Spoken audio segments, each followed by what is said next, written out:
Nadie es buen perdedor. Constantemente se reclama eso de la gente, que sepa perder. Es uno de esos tantos gestos de racionalidad que se plantean desde una posición extrema.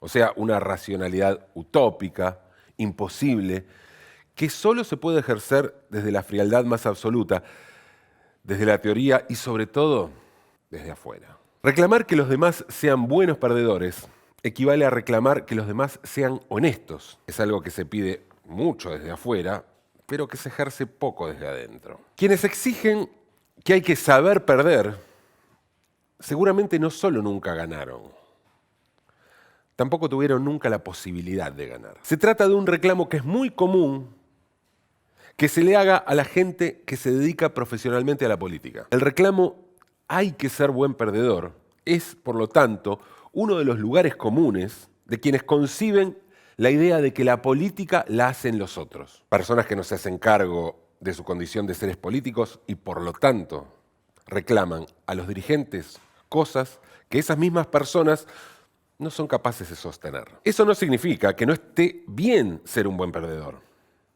No se trata de una cuestión moral, es una cuestión de conveniencia. Mostrarse como un buen perdedor es dar una imagen de madurez, de sensatez, de saber controlar los impulsos más básicos y sobreponerse a la adversidad. Las derrotas hablan de las personas posiblemente como no lo hace ninguna otra situación. Y es por eso que habría que desconfiar de aquellos dirigentes que no saben aceptarlas. Y mucho más de quienes creen que quedar afuera del escenario político es motivo suficiente para prender fuego ese escenario y de paso el país. La política profesional requiere de una frialdad absoluta de sentimientos. Los sentimientos están, pero como representación de lo que debería ser. Aparecen controlados, medidos, calculados, estudiados, para que parezcan lo que tienen que parecer y no lo que realmente son. Pero los dirigentes políticos también son seres humanos. Los dirigentes políticos suelen cometer exabruptos que no pueden controlar, pueden tener reacciones fuera de libreto y pueden también estar de mal humor por algún incidente doméstico o simplemente por falta de sueño. Es algo que puede ocurrir. Una contingencia humana que, como tal, puede hasta ser bienvenida en una persona que, de tan coachada y guionada, a veces nos parece un robot. El problema no es el exabrupto ocasional que humaniza. El problema es cuando ese exabrupto aparece solo en la derrota. Porque una cosa es que una persona decida inmolarse personalmente porque cree que no está a la altura de las circunstancias, y otra muy distinta es llevarse puesto todo lo que hay a su alrededor. Una cosa es suicidarse arrojándose al vacío o cortándose las venas,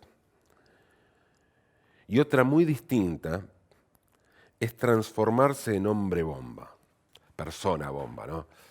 Disculpen, la próxima vez voy a tratar de ser un poco más inclusivo. No es falta de sueño, no es saber perder, no es el exabrupto. Es la política. Es la política, estúpido. Es la política estúpida. Es la política estúpida. Es la política. Es la política estúpido. Es la política estúpida. Es la política estúpida. Es la política. Hola y bienvenidos. Esto es La Política. ¿Cómo le va? ¿Cómo anda, Euge? Bien, bien. Una semana tranquila tenemos. Sí, pero tenemos buenas noticias esta semana, ¿no? Me parece que ¿Te estamos parece? bien. Mirá que el dólar se fue a 60 pesos, la moneda se devaluó y aumentó el riesgo país bastante, te diría. Sí, bueno, pero vos mirando siempre el vaso medio vacío, ¿no? También hay que decir que el gobierno anunció un bono, no se sabe muy bien, pero 2.000 pesos. Va a dar 2.000 pesos a trabajadores en relación de dependencia. O sea que esto me parece que va a ayudar. 2.000 pesos, Sí. 35 dólares, 6 kilos de carne, depende de dónde compres. Con eso estaría más o menos solucionado. El tema es que no se sabe ni cómo ni cuándo se va a implementar esta bonificación. Sí, no se sabe, pero para mí lo más razonable es que se dé 1.000 pesos ahora y 1.000 pesos después de las elecciones, si gana el gobierno, ¿no? Por supuesto. Eso me parece que sería lo más razonable y lo más republicano, ¿no? Lo que seguro se va a caer después de las elecciones son los negocios de Calcaterra, Caputo, Majul, La Nata. No, Eugenio. Aclaremos las cosas, ¿no? Luis Majul es un periodista opositor al gobierno. ¿Opositor? Sí, claro. Salió a hacer una profunda autocrítica, dijo que no había dimensionado el nivel de la crisis y hasta dijo que nunca había llamado corruptos a los chicos de la Cámpora. Sí, digo así, los chicos de la Cámpora, porque así dijo Majul. Se refirió a los chicos de la Cámpora. Yo creo que le das un par de días y habla de los compañeros de la Cámpora. En ese sentido, hay que reconocer que el presidente Mauricio Macri también salió a pedir perdón. Pidió perdón por su reacción después de las elecciones. Perdón, como Juan Domingo, perdón. ¿Y vos qué decís, Euge? ¿Tenemos que creerle al presidente? Me parece que no, pero bueno, él dijo que no había dormido bien, que estaba angustiado, mal dormido, mal descansado y que por eso reaccionó mal. Sí, no, en ese sentido lo entiendo al presidente. A ver, yo cuando estoy cansado, mal dormido, también digo pelotudeces y te diría que muchas veces que estoy bien dormido también. Bueno, pero vos no sos presidente. Em, Podemos hacer esa salvedad. ¿Y quién es el presidente entonces? Porque Macri salió a decir que Wall Street estaba actuando como si el gobierno no existiera. Ahora no me queda claro si estamos hablando de Wall Street, del mismo Macri, del gobierno, de sus compañeros de gobierno, no me queda claro. Tal vez hablaba de la gente, porque el último jueves hubo una gran movilización popular hacia 9 de julio, donde se hicieron ollas populares y se reclamó por medidas de emergencia de acá hasta el mes de octubre. La Unión de Trabajadores de la Tierra en el barrio de Constitución hizo un alimentazo donde vendían bolsones de verdura a 20 pesos y el kilo de pan a 50 pesos. 20 pesos, 50 pesos, pero ¿cómo puede ser si con la devaluación hubo un 15% de aumento de los alimentos? Y es que hay otra economía, hay otros modelos de producción. No son los mercados, es la política.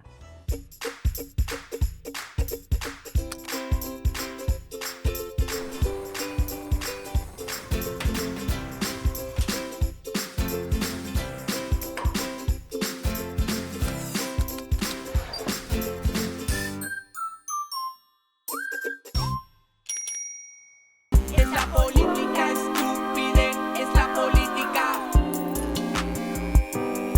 Es la política estúpido. Rock and Roll fue una celebridad que sacudió al mundo, pero dicen que falleció dejando recuerdos imborrables. Y dejó también a sus herederas, mujeres, cuando no se hablaba de feminismo tanto como ahora. Las viudas e hijas de Rock and Roll nacieron como un grupo musical femenino cuando volvía la democracia al país. Democracia y feminismo empezaban a recorrer un largo camino. Y Mavi Díaz, nuestra invitada de hoy, también.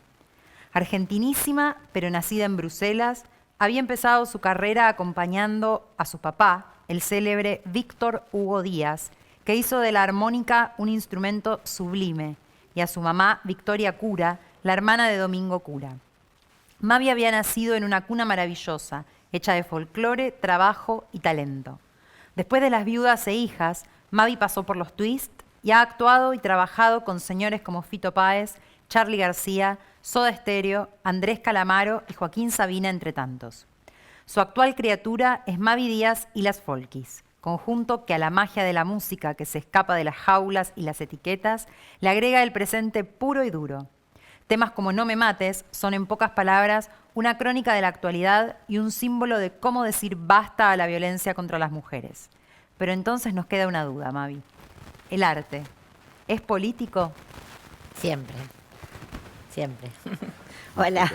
¿Qué tal, Mavi? Pero qué hermosa presentación. Estaba escuchando muy atenta. Bueno, muchas gracias por recibirme. Gracias por venir. Decías que siempre el arte es político, pero ¿cuándo tomaste conciencia de eso?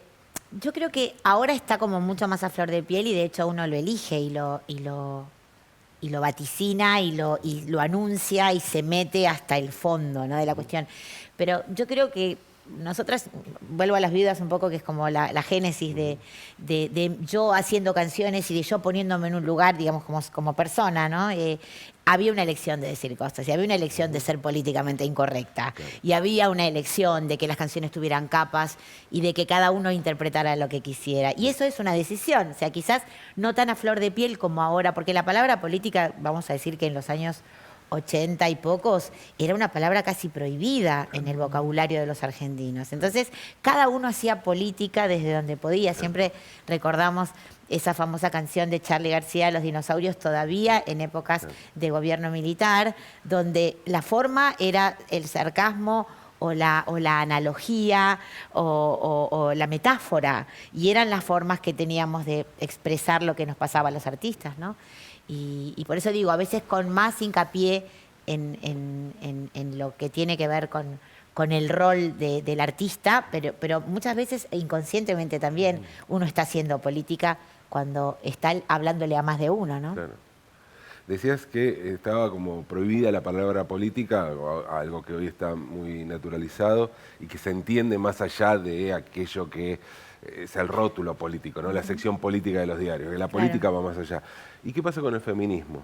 ¿Y qué pasaba con el feminismo? Un poco lo mismo, o sea, creo que, bueno, feminismo, si nos ponemos a hablar de feminismo en la Argentina, podemos hablar desde, qué sé yo, desde Moro de Justo, podemos hablar de las maestras rurales, podemos hablar de todas las heroínas de la historia que tenemos, desde, qué sé yo, Juana Manso, pensando en las maestras, pensando no solamente en las que agarraban el arma y salían a luchar, que también las hubo, ¿no? Pero quiero decir, como movimiento así tan enorme como lo vemos ahora, era absolutamente impensado, quizás, ¿no? O sea, siempre tuvimos referentes feministas y un poco decimos, ¿no?, de nuestras abuelas el derecho a votar, y esperamos que para nuestros hijos y para nuestras hijas el futuro podamos tener otras leyes que de alguna manera regulen no solo la salud pública, sino la elección personal que cada mujer haga con su cuerpo o lo que sea, ¿no? Pero yo creo que ahora es inevitable hablar de un movimiento feminista mundial tan importante que está cambiando muchas cosas y sobre todo el rol de la mujer en el mundo. ¿Ustedes con las viudas eran feministas antes de saberlo, puede ser? Sí, es más, Porque nosotras decíamos que no éramos feministas, sino femeninas. se desmarcaban. Sí, porque en ese momento el feminismo era algo que en lo que para nosotras también nos gustaba, era como o ser chica o ser feminista, ¿no? Era en esa época, ¿no? Quiero decir, ser feminista era un poco odiar a los hombres, era no al matrimonio. O sea, nosotros teníamos 20 años y queríamos tener novios y que nos abrieran la puerta del coche, y queríamos los galanes que nos atendieran bien y que nos trataran hermosamente, que nos hicieran, o sea, no queríamos perder toda esa parte un poco de las películas de Hollywood que veíamos y que también nos hacían gracia, ¿no? O sea, pero sí hablábamos desde un lugar de la mujer que hasta ese momento nadie lo había hecho en el rock ni en el pop en Argentina, ¿no? Desde un lugar, incluso desde la intimidad y sobre todo desde el reírnos de nosotras mismas de una forma que se incorporar como el sarcasmo y el doble sentido y el chiste, y sobre todo, como digo, reírnos de nosotras mismas y ponernos en ridículo, que eso era algo que la mujer no podía ponerse en ridículo. Sí, porque tenía mucho humor, laburaban mucho desde el humor. Sí, es que nosotras, siempre digo, nuestros chistes eran canciones. Sí. O sea, nosotros nos juntábamos las cuatro y nos divertíamos mucho. Y es un poco lo que me pasa ahora con la folkis. Nuestras canciones nacen de las giras, de la van, de cuando estamos en mi camioneta, de los ratos que no son tocando, que estamos juntas y nos reímos de nosotras mismas y le hacemos chistes, y eso se convierte muchas veces en las canciones. Y con las viudas pasaba mucho eso, sobre todo también porque tampoco éramos muchas chicas que había, vos ibas y tenías que recluirte de alguna manera, hacer un festival y estamos las cuatro juntas entre nosotras, porque los varones mucha bola no nos daban, no había chicas. Entonces, claro. ¿Y era como a quiénes un búnker. tenían como referente?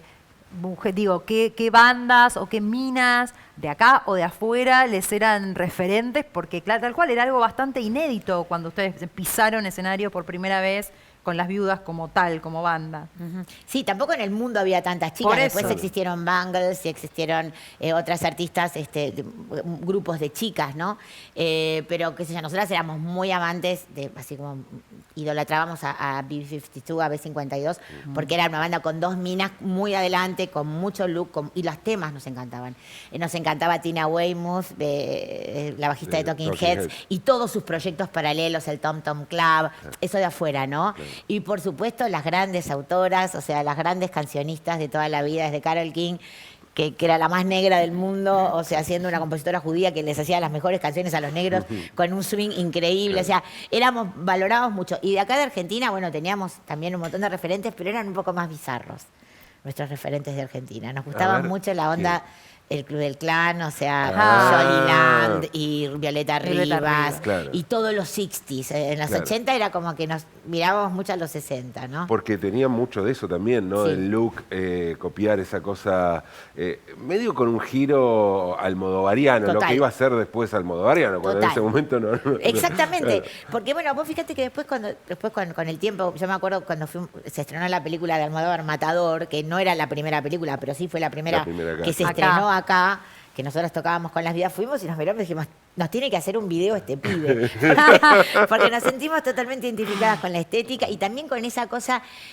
tragicómica de los personajes. Y en nuestros personajes de nuestras canciones también eran tragicómicos. Les pasaban unas desgracias terribles, para una persona de 20 años, claro, pero como que siempre había una parte agridulce y a veces como un desenfado y una cosa de risa al final, ¿no? Hablaste de lo políticamente incorrecto, que hay mucho de eso en Las Viudas y hay mucho de eso en tu obra. Ahora, ¿qué cambió? Porque siento, así como hay muchas cosas que se abrieron, hay cosas que también se volvieron un poco más pacatas y la corrección política. Contame un poco de eso. ¿Qué pensás de la corrección siempre política? cuento una cosa muy graciosa que nos pasó a nosotras. Nosotras, cuando vuelvo, me retraigo en el tiempo, ley de divorcio. O sea, como pasa con otras leyes, de matrimonio igualitario, del aborto. No es que en ese momento también pasaba que la gente pensaba que si salía una ley de divorcio todo el mundo tenía que ir a divorciarse, como pasa ahora con otras leyes que la gente critica, ¿no? Y nosotros hicimos una canción que se llamaba La Familia Argentina, que habla de una manera sarcástica de el estar con alguien por obligación y el no poder tener la libertad de tomar decisiones, ¿no? Y fue muy gracioso porque un día nos hacen una entrevista de un colegio católico muy conocido y hacen una entrevista a los chicos porque nos seguían mucho los pibes, los adolescentes. Y me mandan la revista, una revista muy católica, de un colegio muy católico, y me mandan el misal, o sea, el libro de misa, donde figuraba en la última página y la recomendación del colegio católico era que los chicos se inspiraran en la familia argentina y educaran a sus hijos escuchando esas canciones. Y lo recomendaban, no la furia rockera, sucia y perversa. Sino, entonces, nosotras nos daba esas vueltas, ¿no? Y un poco lo sintetizo con eso. Quiero decir, hay cosas, vemos lo que queremos ver y no vemos lo que no queremos ver ahora, en la Edad Media, y va a seguir pasando. Y sí que hay una vuelta a lo pacato, pero que creo que también es la respuesta natural a la efervescencia y al estallido del decir lo que uno piensa. O sea, tiene que haber algo que compense la balanza, ¿no? La derecha, la izquierda, lo pro, lo contra, lo anti, lo a favor. Tiene que haberlo. Es como una reacción casi física y natural, ¿no? ¿Qué es más? Bueno, recién hablabas de lo que eran las mujeres en el rock, que eran muy pocas, pero ¿qué era más hostil para un territorio, para una mujer? ¿El rock o el humor? Porque me parece que hay una combinación allí que imposible, ¿no? Sí. Yo siempre, a veces pienso, ¿no? No todo el mundo entendía al principio. Quiero decir, cuando nosotros en nuestros primeros discos eran muy livianos musicalmente, quiero decir, era muy digerible, por eso pienso que nos seguían tanto los pibes. Y no toda la prensa fue como bastante dura con nosotras, ¿viste? A mí me han dicho a la cara, como siempre cuento, y bueno, por ser mujeres está bastante bien, o sea, me lo decían en la cara, ¿entendés? Y nosotras, bueno, gracias. Pero siempre lo digo, Pipo Lernud fue el primero que entendió, o sea, que entendió y analizaba las canciones como quien analiza la obra de Artaud y nosotras nos sentíamos re orgullosas porque un hombre lo había entendido, ¿viste? ¿No? Claro. Después, cuando ya te haces más popular, a veces hay un arma de doble filo también, porque si nosotros hubiéramos sido under, todo el mundo nos hubiera amado. Claro. Pero como pasamos a ser populares muy rápido y teníamos mucha visibilidad, vivíamos en la tele, qué sé yo, no les caía muy bien a la prensa especializada del rock de esa época. Porque hay que decir que el rock se la da muy de... Pero ha sido muy machista. Joder, y sigue siéndolo. O sea, sigue siéndolo. Y por eso estamos militando una ley de cupo. Porque hay muchas caretas que siguen arraigadísimas. ¿Y cómo están cayendo muñecos? Y están cayendo muñecos a lo loco y por suerte se suicidan solos y se tiran de los pisos más altos solos y eso a nosotras nos favorece. Pero quiero decir, en esa época, bueno, a nosotros nos decían, ¿pero por qué se pintan tanto? Porque nosotras empezamos a tener look vestuarista, escenografía, que no lo hacían los Virus, o sea, Sí, lo Soda. hacía Soda Claro. después. Pero quiero decir, y lo hacía mucho el teatro paracultural. Sí que había, y todos bebíamos de esa fuente, porque era la libertad estaba ahí. O sea, empezó a nacer un teatro nuevo, único, y creo que revolucionario, que empezó a tener sus propios espacios, y desde las Baby Squid, las Gambas al Ajillo, Batato, bueno, toda esa gente a nosotros íbamos a beber de ahí.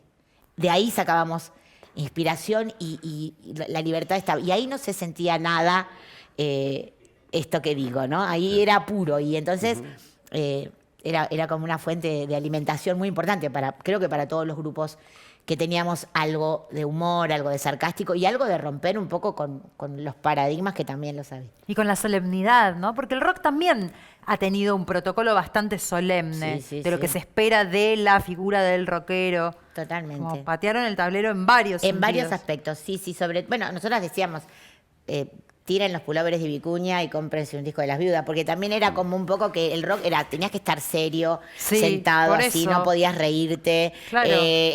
tenías que estar comprometido, veníamos un poco de la canción protesta o la canción testimonial y qué sé yo, donde la verdad tenía que ser profunda, triste y si era pobre mejor. O sea, había todo como un decálogo, no tácito, pero marcado de lo que tenía que ser el rock. Y nosotros no lo entendíamos así, ¿viste? Y los Twists no lo entendían así. Digo, nombro a los grupos que también de alguna manera pasamos del blanco y negro al color. Claro, Claro. totalmente. Ese paso, pero curiosamente con bueno, ya hablamos de que todo es político, pero con una cuestión política explícita. Ustedes hablaban del Fondo Monetario Internacional, Totalmente. por ejemplo, ¿no? Sí, los Twists hablaban de los Falcon verdes. Claro. O sea, por eso digo, yo creo que Charlie nos hizo a nosotros, a todos nos puso una alfombra. Siempre digo los dinosaurios porque nombro una canción que hablaba de eso y lo podían pasar en la red y nadie se daba cuenta. O sea, nos damos cuenta los pibes, pero no se daban cuenta los gobernantes de esa época. Entonces, si no lo hubieran censurado, porque en esa época teníamos el Confer y teníamos quien censuraba las canciones y bueno, los Sui Generis también hablaban en El Señor Tijeras. O sea, se hablaba un poquito de las cosas, pero bueno, nosotros en los 80 tuvimos esa puerta abierta que nos dejaron nuestros admirados mayores, digamos, para poder expresar con total libertad otras cosas, con el advenimiento de la democracia y también con un rol que la palabra empezó a tener en el rock que fue muy distinto al que había tenido hasta ese momento. Mavi, no puedo dejar de pensar, o sea, más allá de tu historia personal, de lo que significa el folclore para vos, pero no puedo dejar de pensar en una decisión política del paso del rock al folclore, ¿no? Con las folkis. Contame cómo fue eso. Bueno, eso no fue tan idea mía, la verdad, porque yo vine a Buenos Aires, yo estaba viviendo en España y bueno, se hizo una película sobre la vida de mi papá, a la vez de que antes del estreno de esa película yo había empezado a investigar toda su obra para reeditar su obra en una antología y bueno, fue como un viaje que me pegué a la vida artística de mis padres sin ser hija, sino más bien curadora, ¿no? De una obra. Y eso me hizo transitarlos desde un lugar completamente diferente y entender su recorrido artístico, sus elecciones artísticas, por qué esto, por qué lo otro, por qué esta música, por qué aquella, el repertorio, etcétera. Y entonces, bueno, ahí ya estaba como empapada de eso y cuando vimos la peli con mi hijo en España, que el director nos las mandó, yo ya había grabado unas canciones de folclore cuando vine a Argentina a rodar los reportajes, pero no lo había sacado porque me daba como, digo, Pudor. ¿qué voy a hacer yo cantando folclore? Siempre fue el terreno de mis viejos, de mis tíos, de mi familia. Sí. Pero cuando vimos la película, mi hijo me dijo, mamá, anda a Buenos Aires, defendé este disco porque está buenísimo, esto es tu raíz, esto es tuyo, esto es tu patrimonio. Y de alguna manera me empujó a sacar Baile en el Cielo, que salió mucho después de la película, porque me atreví, digamos, me daba un poco de corte, la verdad. Y a partir de ahí fue como que ya en mi mente empecé a pensar en 6x8 en vez de en 4x4. Me empezó a pasar eso, ¿viste? Te lo juro. Recuerdo el primer tema que hice, una primera chacarera, que estábamos con Melingo, vamos a ir a grabar con Dani Melingo a París, la banda sonora de una película también con Edu Makarov. Y estábamos cruzando la calle, pero me acuerdo perfecto, y me vino la ahuyentadora, que está en el primer disco de la Folkis, así entera. Y bueno, y ya me sentaba y ya tocaba chacareras y zambas. Me empezó a pasar eso, o sea, fue natural. Solo que esta vez no me negué, lo hice propio, y bueno, y después ya vinieron las Folkis a confirmar esa elección, y yo me vine a vivir a Argentina. Bueno, también encontré un país bastante utópico cuando vine y me quise quedar. Y bueno, ¿En qué año volviste? En el 2008 empecé a venir cuando se estrenó la peli. Ya me mudé definitivamente en el 2011.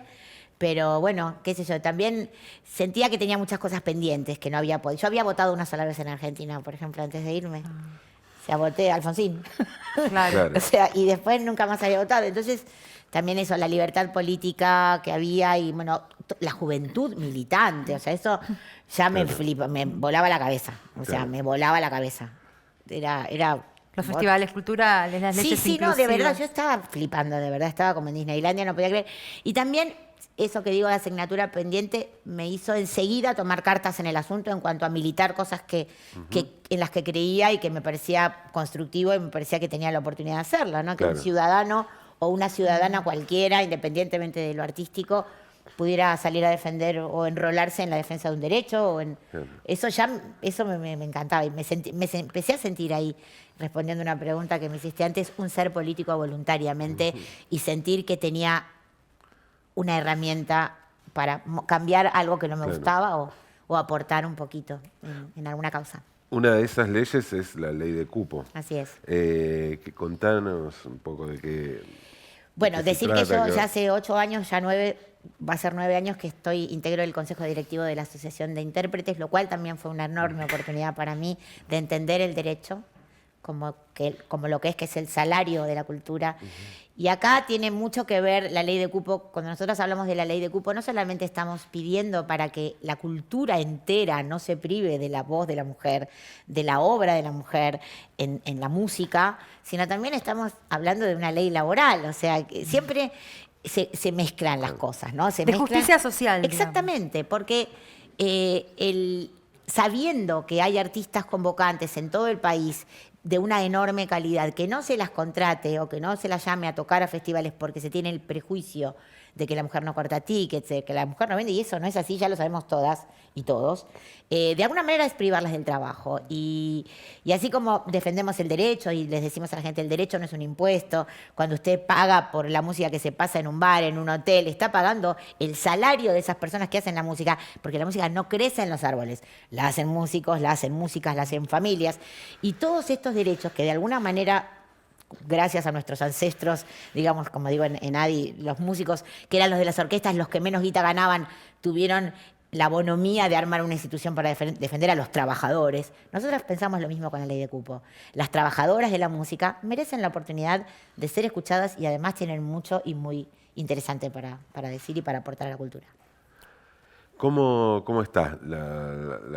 ¿En qué estado está? Tenemos media sanción del Senado y bueno, estamos en un año complicado, ahora un año electoral, pero bueno, tenemos la esperanza, estamos ahora cabildeando en diputados para conseguir que se convoque a la plenaria de cultura y que realmente la ley salga, porque es una ley que no le hace mal a nadie. Eso. Quiero decir, no es una ley, es una ley, incluso nuestra mesa es multipartidaria, o sea, nuestra mesa tenemos gente de todos los... Claro, que ¿quién puede estar en contra? Nadie puede estar en contra. Es una ley laboral que lo único que va a hacer es beneficiar a las mujeres músicas de todo el país, dar una visibilidad a las que no la tienen y un aporte enorme a nuestra cultura. Ahora, justamente, teniendo en cuenta que es algo que es insólito estar en contra, ¿no? Sí.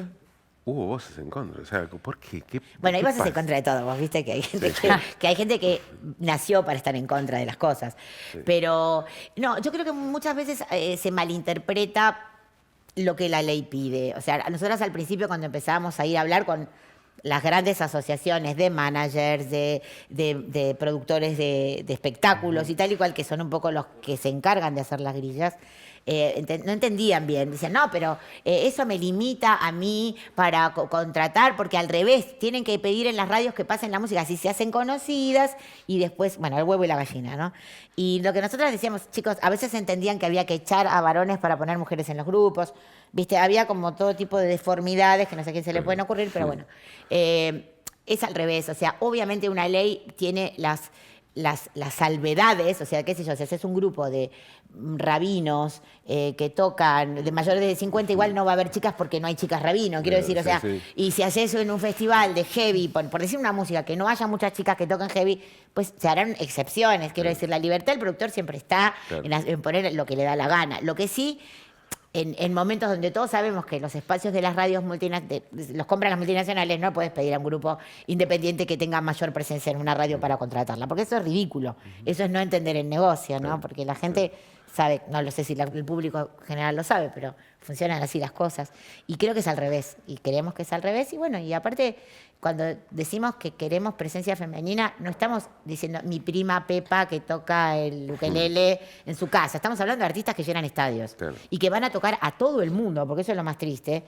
Siempre pongo el ejemplo de Juana Molina. Juana Molina se tuvo que ir a recorrer el mundo y a llenar estadios en el mundo para que acá la programaran en un festival. 15 años más tarde, quiero decir. Y bueno, como eso tengo miles de ejemplos de artistas que están girando por todos lados y que están en los puestos principales de conciertos y de cantidad de conciertos en el mundo, y que acá, lamentablemente, hay promotores que ni saben que existen.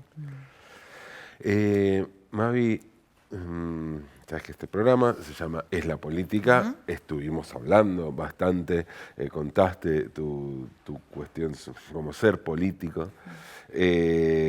Pero, ¿qué es la política? Cada acción, cada decisión que tomamos. La política es como haces la compra que comprás, si esto está caro, lo compro, no lo compro, lo puedo comprar, no lo compro, en tu casa, a qué colegio mandas a tus hijos, cómo querés hablarles. Todo eso, para mí, la política es cada decisión que uno toma, desde el núcleo principal de un entramado social, que es la familia, la casa, hasta las decisiones grandes que uno toma cuando va a poner un voto en la urna. Creo que hay que quitarle el significado que a veces la política solamente es partidaria. La política es cómo uno maneja su libertad y cómo uno emplea el poder de decisión que tiene en cada acto de la vida. Yo creo que cada acto de la vida es político. Porque, bueno, cuando uno, fuera del cuerpo de uno y de la casa de uno, cuando uno ya se comunica en una charla de mesa, de familia, uno está haciendo política. O sea, no necesariamente porque hables de un candidato o del otro, pero para mí está impregnado en todas las acciones de nuestra vida. Gracias, Mavi. Gracias a ustedes. Gracias. Se nos fue otro programa. ¿Otro más? Otro más. Estuvimos con Mavi Díaz y nos encontramos la próxima semana. Sí, aquí. Esto es la política.